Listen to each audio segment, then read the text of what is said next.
সূরা আল ইনশিকাক। বিসমিল্লাহির রহমানির রহিম। রহমান রহিম আল্লাহ তাআলার নামে। যখন আসমান ফেটে যাবে, সে তো তার মালিকের আদেশটুকুই পালন করবে এবং এটাই তো তাকে করতে হবে। যখন এ ভূমণ্ডল সম্প্রসারিত করা হবে, মুহূর্তের মধ্যেই সে তার ভেতরে যা আছে তা ফেলে দিয়ে খালি হয়ে যাবে। সেও তার সৃষ্টিকর্তার আদেশটুকুই পালন করবে এবং এটাই তো তাকে করতে হবে। হে মানুষ, কঠোর পরিশ্রমের মধ্যে দিয়ে তুমি তোমার সৃষ্টিকর্তার দিকে এগিয়ে যাচ্ছ, অতঃপর তুমি তার সামনাসামনি হবে। তোমাদের মধ্যে যার আমলনামা তার ডান হাতে দেয়া হবে, তার হিসাব একান্ত সহজভাবেই গ্রহণ করা হবে। সে খুশিতে নিজ পরিবার পরিজনের কাছে ফিরে যাবে। আর যার আমলনামা তার পেছন দিক থেকে দেয়া হবে, সে তখন মৃত্যুকেই ডাকতে থাকবে। এভাবেই সে জ্বলন্ত আগুনে প্রবেশ করবে।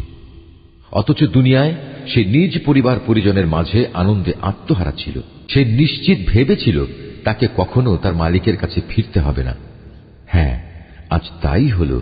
তার মালিক কিন্তু তার সব কার্যকলাপ পুঙ্খানুপুঙ্খভাবে দেখছিলেন। শপথ সন্ধ্যাকালীন রক্তিম আভার, শপথ রাতের ও এর ভেতর যত কিছুর সমাবেশ ঘটে তার, এবং শপথ ওই চাঁদটির যখন তা ধীরে ধীরে পূর্ণাঙ্গ চাঁদে পরিণত হয়ে যায়।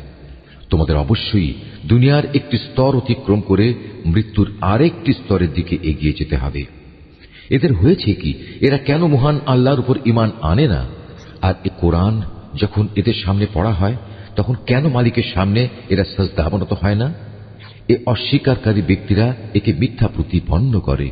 আল্লাহ তাআলা ভালো করে জানেন এরা এদের আমলনামায় কি কি জিনিস জমা করে চলেছে। হে নবী, তাদের সবাইকে তুমি এক যন্ত্রণাদায়ক আযাবের সুসংবাদ দাও।